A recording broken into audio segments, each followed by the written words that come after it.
हा आज चिगळाची भाजी बनवायचा बेत होता, तर चिगळाची भाजी काय हेही सांगते.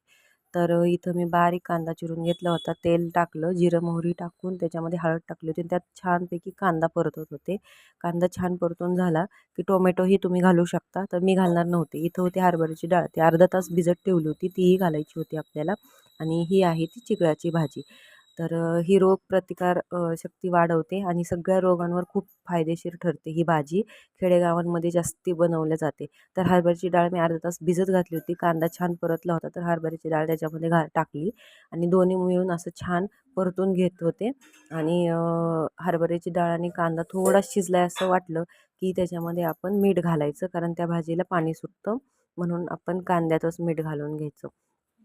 तर हे दोन्ही मिळून छान असं शिजवून झालं. तर त्याच्यामध्ये मी काही जास्त मसाले टाकले नव्हते. तर त्याच्यामध्ये फक्त काळा मसाला टाकला होता, कारण गावाकडे भाजी अशीच बनवतात. तुम्हाला पाहिजे असेल तर तुम्ही हिरव्या मिरचीमध्ये सुद्धा बनवू शकता ती भाजी. तर आम्ही गावाच्या स्टाईलनं बनवत होते म्हणून फक्त एकच काळा मसाला आणि मीठ घातलं होतं त्या भाजीत. तर इथं आता भाजी खूप बारीक असते ती, त्याच्यामुळं ती भाजी व्यवस्थित निवडून चिरायची, कारण ती जमिनीला येते, त्याच्यामुळं माती वगैरे पण त्या भाजीबरोबर येते. तर ती मस्तपैकी अशी छान निवडून बारीक चिरून धुवून घ्यायची ती भाजी. आणि धुवून झाल्यानंतर मग मी ती ह्याच्या कढईमध्ये घातली होती. तर आता ही भाजी आणि आपला कांदा आणि डाळ ही छानपैकी मिक्स करून घ्यायचं, कारण ती भाजीच अशी असते की पटकन मिक्स होत नाही, त्याच्यामुळं छान मिक्स करून घ्यायचं.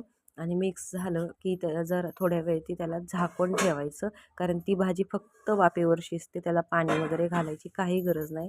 आणि खूप आयुर्वेदिक भाजी आहे ती. जर तुमच्या गावाला पण अशी भाजी येत असेल तर नक्की बनवून बघा. थोडी आंबट लागते पण छान आहे. तर इथं छान परतून झालती म्हणून शेंगदाण्याचं कूट घातलं होतं. तर आता तीही आपण छान इथं मिक्स करून घेणार आहे. आणि मिक्स करून झालं की थोड्या वेळ फक्त एक झाकण ठेवायचं, एक वाफ काढून घ्यायची की भाजी तुमची तयार आहे. तर इथं तुम्ही बघू शकता मी सगळं असं छान मिक्स करून घेतलं. तर थोडीशी काही काही जागेवर तुम्ही बघितला वेल असतो त्या भाजीचा, त्याच्यामुळे ती कट करून घ्यायची. तर झाकण ठेवलं होतं, आता हे झाकण काढून झालेलं आहे. तर तयार झालेली आहे आपली चिगळाची भाजी. एकदा नक्की बनवा. तुमच्या इकडे ह्याला काय म्हणतात हे पण कमेंट्समध्ये सांगा. बाय.